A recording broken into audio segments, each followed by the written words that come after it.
ముందుగా మన జోర్దార్ ముచ్చట్లు చూసాలందరికీ నమస్తే. మీరందరూ ఎట్లూరు మంచిగురా? నేనైతే మస్తున్నా. ఇక ఎందుకు ఆలస్యం మరి, ఇలా మన జోర్దార్ ముచ్చట్లు ఏందో చూద్దాం పాండ్రి.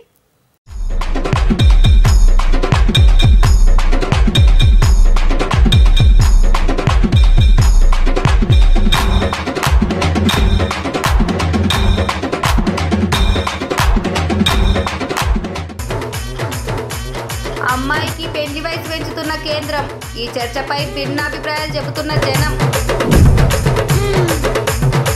నా ఆత్మహత్యకి కేటీఆర్ సబితా ఇంద్రారెడ్డి గారే కారణమన్న పిల్లగాడు, ఆయన్ని కాపాడుతందుకు తిప్పలు పడ్డ పోలీసోళ్ళు.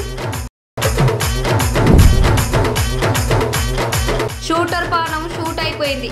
పాపం ఎంత కష్టం వచ్చిందో ఆత్మహత్య చేసుకుంది.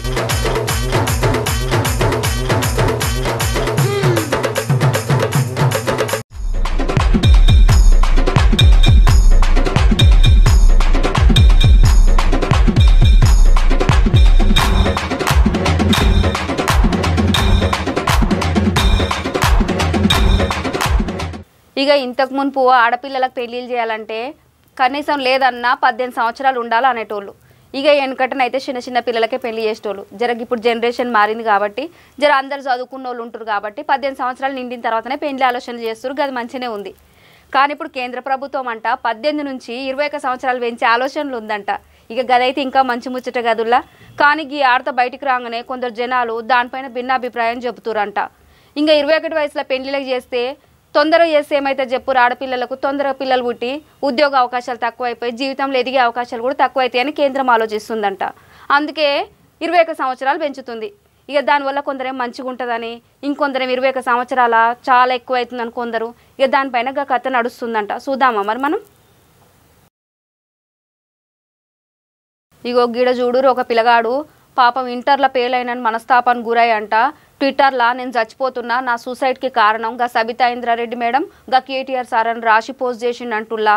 ఇంకేముంది, మన సిటీ పోలీస్ సార్లు రంగంలోకి దిగి గా పిల్లగాన్ని కాపాడుతందుకు మస్తు ప్రయత్నాలు చేస్తురంట. ఈ మధ్యనే ఇంటర్ ఫెయిల్ అయినప్పుడు ఫలితాలు వచ్చినాయి కదా, ఇంటర్ ఫలితాలు రాగానే ఫెయిల్ అయినని తెలిసిందంట. ఆ పిల్లగానికి సబ్జెక్టులు 4 పోయినాయంట.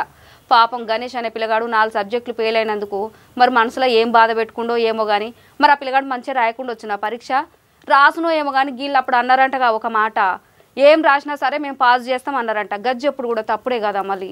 అందుకే ఆ పిల్లగాడు ఏం రాసిండో ఏం చదువుకుండో కానీ గజ్జేసి గట్ల పోస్ట్ చేసి పెట్టిండంట.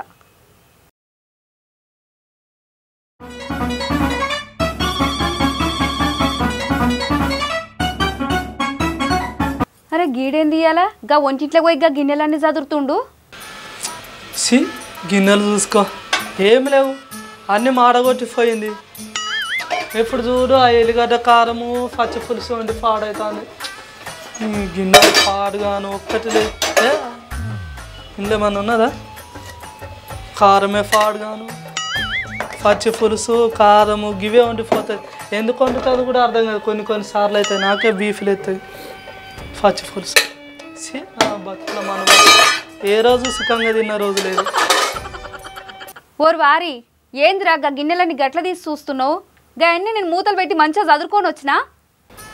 ఏమున్నదా మీరా తినడానికి? ఓ గిన్నెలు మంచిగా సోగ్గా మొత్తం టిక్ టాక్గా మొత్తం డెకరేషన్ అని పెట్టిపోయినట్టు మంచిగా టిక్ టాక్ కానీ పెట్టిపోయినావు. దేని దానికి చదివిపోయినావు మంచిగా అన్ని వండి పెట్టిన దాని లెక్కనే. గా చింతపండు నానబెట్టి పచ్చిపులుసు చేసిన, గా ఎల్లిగడ్డ కారం చేసి వచ్చిన, ఇంకేం కావాలి తమ్మి? నీ ఎల్లిగడ్డ కారం ఫాడు కానీ ఎప్పుడు చూడు ఆ ఎల్లిగడ్డ కారం ఏముండి ఫాడవుతావు. కడుపులో మంట మంది చచ్చిపోతానా నేను. ఎప్పుడైనా వారానికి ఒకసారి నేను తీసుకురండినా కొడిసికను మళ్ళీ ఎంత ముద్ద చెప్తుంది చూడు. చింతపండు విసిగిపోయినా కదా తమ్మి, తినకపోతే అని కొద్దిగానే ఉండాలి మనం. నువ్వు ఒక్కనివే తింటున్నావు ఎవరేమైనా గా కూరలతోటి? రోజు నేను తినొస్తలేనా ఏంది? నేను కూడా గయ్యే తింటున్నాగా. ఏంది నువ్వు కూడా తిన్నావు?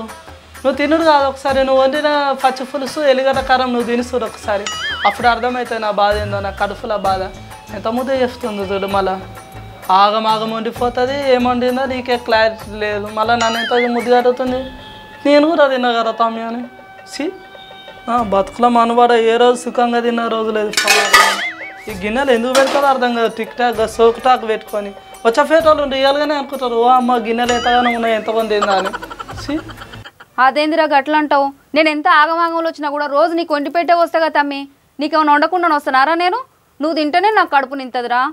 ఇక నీ ముఖమో తినవు ఎన్నో రోజులేదమ్మా నువ్వు ఎప్పుడు వండి పెట్టలే చెప్తాను నువ్వు అట్లాంటి మాట్లాడు ఇవాళ ఏం చెప్తాను చూసుకో.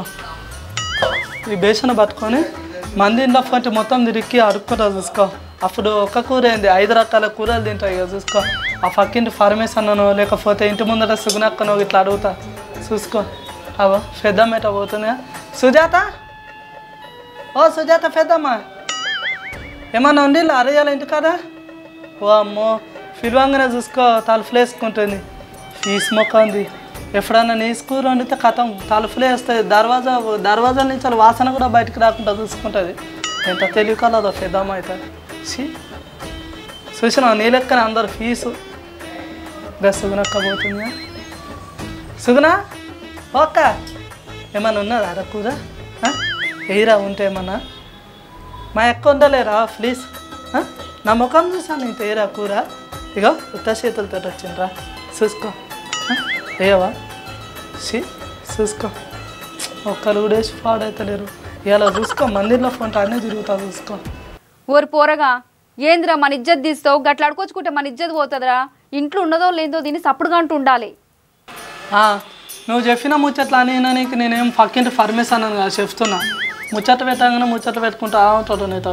నాతో గట్లా ముచ్చట నడవే నువ్వు వండి పెట్టుడేమో కానీ అసలు ఇవాళ కూర ఎందుకు వండాలి నాకు గా ముచ్చట చెప్పు ముందు కదా. ఓ మాటలు బాగా నేర్చినావు ముచ్చట చెప్పు కూర ఎందుకు వండాలి ఇవాళ చూసుకో. బేసన గిన్నెలు అన్నీ కొడుతా చూసుకో. ఇప్పుడు నాకు బీఫ్ లేసానట మళ్ళా. నీ గంతగాశారం గంతకరం ఎందుకు తమ్మి?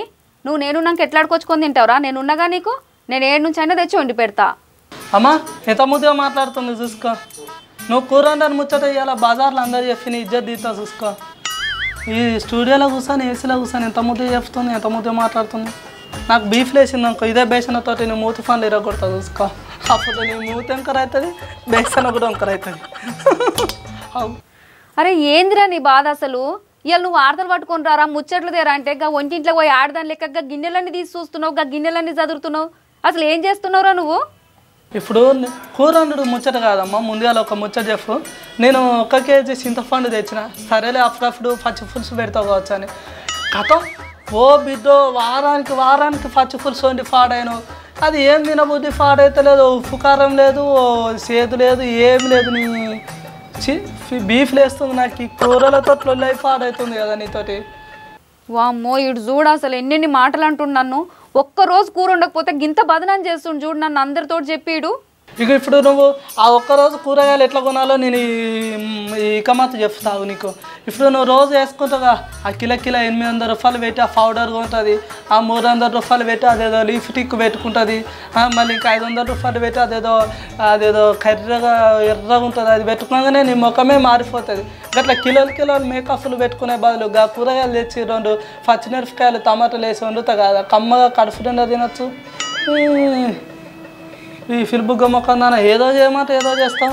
పెద్దమ్మ చూడు ఈమె చేసేటి అని ఇప్పుడు నేను బజార్లో చెప్తా చూసుకో. ఈమె ఇజ్జత్ తీసే పనులు చేస్తాయి. ఇప్పటి నుంచి నేను కూర వండి పెట్టమంటే ఇట్లా ఈ పోరగాడు చూడు గా చుట్టుపక్కల వాళ్ళందరికీ నా గురించి అంతా చెప్తుండు. నేనేమో ఉన్నదో లేదో దీని ఇంట్లో మాట బయట పడుకుంటా గా కొలువు చేసుకొని వస్తుంటే రోజు ఈ మాడిపోయిన గిన్నెలు పాడుగాను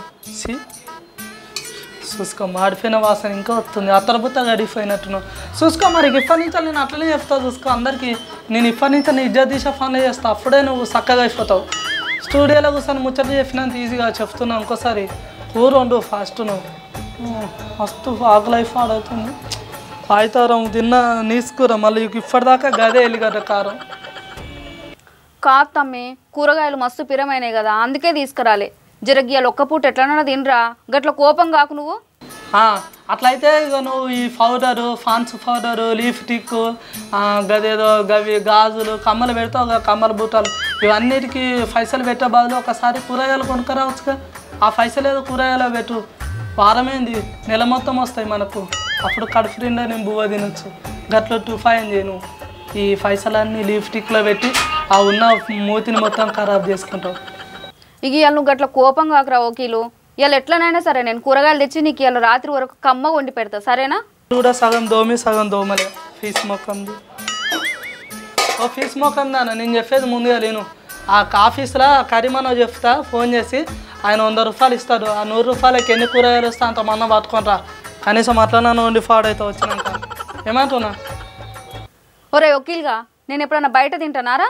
నాకు ఎప్పుడన్నా బయట తినబుద్ధి అవుతుందా తమ్మి? నేను ఇంటికి వచ్చినాకనే కమ్మగా వండుకొని నీకు ఇంత పెట్టి నేను ఇంత తింటా. నువ్వు తింటేనే నాకు తృప్తి అవుతుంది కదా తమ్మి. మా తమ్ముడు తిన్నాడో లేదో అని, లేకపోతే నాకు మస్తు బాధ అవుతుంది. నిన్ను ఇష్టపెట్టి ఎప్పుడన్నా నేను బయట తిన్నాను రా. అబ్బా ఎంత ముద్దుగా, అబ్బా ఏం యాక్టింగ్ అమ్మా, మహానటి. మంచిగా నిన్ననే కదా ఆ పక్కింటి ఫర్మేషన్ వాళ్ళు ఇంటి పక్కన పెట్టిన బజ్జీల షాప్ కాడికి పోయి ప్లేటు మిర్చి, ప్లేటు పునుగులు, ఇంకా అదేదో మసాలా ఉల్లిగడ్డలు వేసుకొని ఎంతగానో తిన్నావమ్మా. కనీసం తమ్ముడు ఉంటాడని అనుకో 2 మిర్చిలు పట్టుకోదామని ఆలోచన లేదు. కడుపు నిండా బయట తినేటి తింటుంది, మళ్ళీ బయటకి ఏం తెలియదు. తమ్ముడు నేను వదిలిపెట్టి తిన్నారా? నేనేమన్నా నేను తమ్ముదే మాట్లాడుతాను చూసుకో. ఈ గిన్నెతోటే దర్తా చూసుకో, మూతి పనులు ఇరుగుతాయి. ఇక నిన్న మొన్నటి దాకా టమాటాలు అయితే 60 నుంచి 70 రూపాయలు కిలో అమ్మిరు తమ్మి. నేను మొన్న కూరగాయలు తెస్తాను కానీ పోయినప్పుడు పైసలు లేక మిగిలక అందుకే తేలే. ఇక ఉల్లిగడ్డ కూడా గట్టినే పెరుగుతుంది, తక్కువ అవుతుంది. ఇక ఈ కూరగాయలన్నీ గిట్ల పిరమైతుంది కంట ఆనలే పాడైపో గయ్యే కారణం అంట. మంచిగా చేతికి వచ్చే టైంకి ఆనలు పడి పూతలల్లనే రాలిపోతున్నాయి అంట. అందుకే ఈ కూరగాయలు ఏమి గిట్ల పిరమైపోతున్నాయి తమ్మి. సరే ఇక ముచ్చట పెట్టిన కానీ చాలు, కానీ అలఫొద్ది అలా పైసలు ఎన్ని వస్తాయి అన్నిటికీ కూరగాయలు పట్టుకుంటా తొందరగా. నాకు కడుపు కాలుతుంది. నువ్వు వచ్చేదాకా ఈ గిన్నెలు కొట్టుకుంటుంటా చూసుకో. అప్పుడు చెప్పేటోళ్ళు అందరూ అడుగుతారు ఏమైంది వీని కానీ. అప్పుడు నేను ఇజ్జత్ మొత్తం తీస్తా తొందరగా. మళ్ళీ చెప్తున్నాను ఇజ్జత్ పోకుండా చూసుకో. ఇక కూరగాయలు ఎంత పిరమైనా మనం ఏం చేస్తాం చెప్పురి. చింత పులుసు, ఎల్లిగడ్డ కారం ఎన్ని రోజులు అని తింటాం. ఇక మనం కూడా కూరగాయలు కొనుక్కొచ్చుకొని గట్టినే మా తమ్ముడు చెప్పినట్టు కమ్మ వండుకొని తినాల్సిందే, లేకపోతే ఆరోగ్యం ఖరాబ్ అయి పాడైతట్టుంది. ఈ కోల్కతాలో షూటర్ కొనికా లాయక్ అని ఆమె పాపం ఆత్మహత్యకు పాల్పడిందంటుల్లా. ఆమె హాస్టల్ గదిలా ఎవరు లేనప్పుడు చూసి ఊరేసుకుంటందుకు చూసిందంట. ఇంకేముంది, ఆమె ఊరేసుకునే టైంలో ఎవరు లేరు, నిజంగానే ఊరేసుకొని పానాలు ఇడిచింది. ఇక ఈ ముచ్చట ఎట్లా జరిగిందో మరిగా కలకత్తాలో మా వకీల్ మాటలనే ఇందాం పాండ్రి. ఇక చూసిరు కదుల్లా ఇవాళ మన జోర్దార్ ముచ్చట్ల ఆడతలైతే. ఇక రేపు మళ్ళీ మంచి మంచి ముచ్చట్లతోటి మళ్ళీ కలుసుకుందాం. ఇక అప్పటిదాకైతే మీరు చూస్తూనే ఉండురి మా జోర్దార్ ముచ్చట్లు.